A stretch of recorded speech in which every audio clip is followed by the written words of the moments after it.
Hey guys, got a 2016 plate Audi A4 here. Just going to show you how to adjust the date and the time on this one.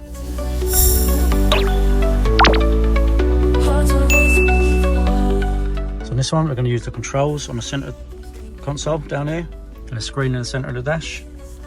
And from here I'm going to press menu till you get to here.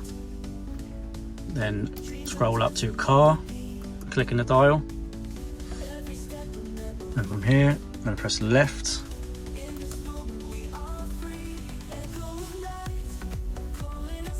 Then scroll down to vehicle settings, clicking the dial.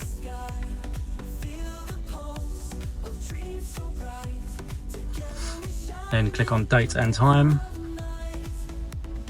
And then from here, you can set it automatically or turn it off and adjust it yourself with the dial. Spin the dial around, click it in, and that's it.